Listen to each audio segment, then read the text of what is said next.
an organization such as Casemiro Global Organization here at the Fed. So it's important to the success of a business for entrepreneurs to understand economic issues and economic trends. Again, my name is Juan Casimiro, and this is our 4th annual Innovators of Change Forum. What made you step out into that world of entrepreneurship and innovation? I went to an entrepreneurship camp. I was with my dad starting a little league in the hammocks, and Manny Mota, the famous Dodgers baseball coach, he wanted to do a baseball camp, and my dad's entrepreneurship spirit said, let's do it. From the beginning, I mean, I studied public policy and economics at Stanford, and I had the opportunity to actually get involved with the emerging social entrepreneurship. She comes from our District Bank of Atlanta, and I'm going to read her title because it's long and she can tell you what she does. She's an economic policy analysis specialist. So I'm sure you really are going to enjoy her presentation. And with that, I'll leave the floor to her.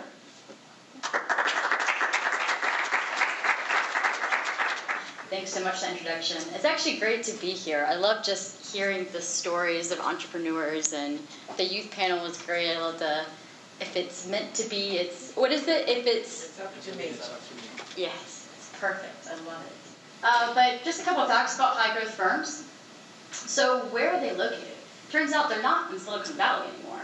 That was just a specific time period during the IT boom. Now, the #1 ranked location for high growth firms in terms of, basically divided by the population is actually Washington, D.C. metro area. But really, if you look at where high growth firms are, they're all over the place. Firms aren't just creating a brand new product in some tech field. They're, actually expanding in already existing services and just doing it better. Let me introduce to you another board member who's been around for approximately 6 years, always supporting what we do. And his name is Ken Finneran. He is the Chief People Officer of Hellman Worldwide Logistics. Ken is going to have the honor of introducing the next panel, and we'll open it for questions later on. Thank you so much, Ken. Thank you, and good afternoon, everyone. What is the impact of your company's innovative and entrepreneurial initiatives on the economy in our community? For Johnson Media, our biggest impact has been helping people to get jobs and find a place where they can be creative and be passionate about the clients that we serve. So what I'm most proud of, all the things that we've done, is we've got this tool out there that has the ability and has impacted lives. Currently, I'm working with the Carnival Corporation.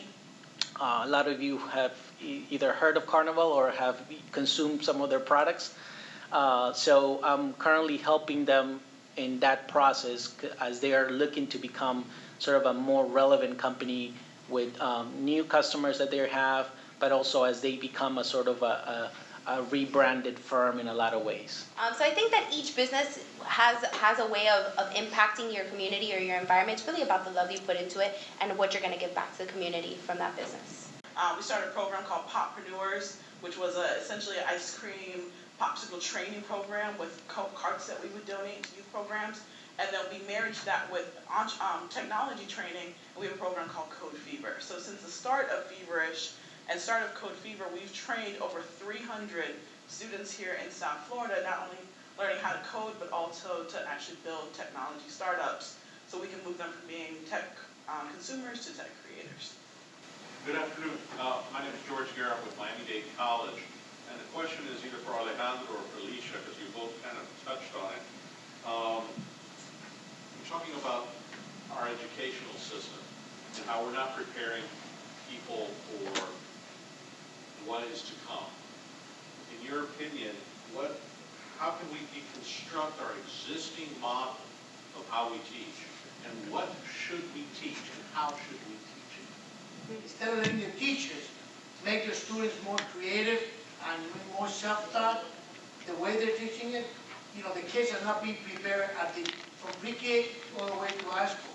So when they get to high school, they get get to college, they're not prepared. What says, who wonders who writes those curriculum? Because they're tying their hands to teach those kids the colors, more test. And they're not teaching the kids the right things so they can become, creative people. I spoke at an event.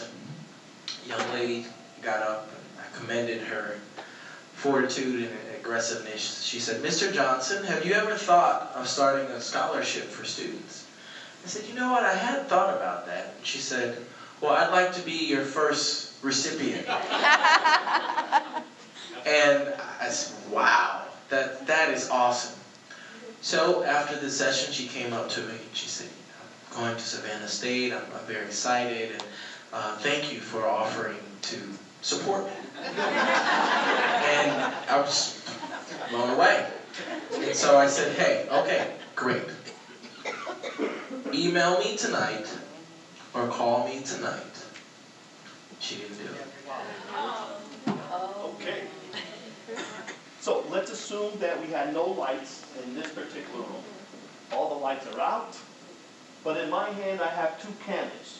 Assuming that the lights were out, real pitch black, dark. What would happen if I light one of the candles? Will we have some light, yes or no? Yes. And what would happen if I take the lit candle and light the other candle? Will we have even more light, yes or no? Yes. Well, here's the beauty. A candle loses nothing by lighting another candle. In fact, it creates more. These guys lit some candles. Now we want you to go out and step out of your comfort zones and do good in society. Light somebody else's candle. Empower our communities. Create innovators, social entrepreneurs, business innovators, and so on. Because a candle loses nothing by lighting another candle. Thank you so much. Thank you. I think it's motivating, informative, and gives them a lot of great tips as to how to move forward. Love it. So the opportunity to interact with kids, youth, and make an impact in their lives is a rare one. And today we're given that opportunity. It's a privilege to be here. Most important thing that I gained from this event was what is it that I want to do and how do I do it? And I found out that it's mostly self-motivation and it comes from within. If I see a change, to just go after it and to continue to go after it. And it starts from something small. It doesn't happen overnight, but I have to be persistent. And this is an absolute way to come together, learn a lot, educate yourself. And that's how you're going to be able to become wealthy and maintain wealth for you and your family. The Innovators of Change Forum, provided by the Casimiro Global Foundation, is a great opportunity for the youth entrepreneurs in our city. Not only for the city of Doral, but the greater Miami. I encourage all entrepreneurs or anyone who's thinking about opening up a business to participate in these types of forums that give so much perspective to what entrepreneurship is, and especially social entrepreneurship. Guys.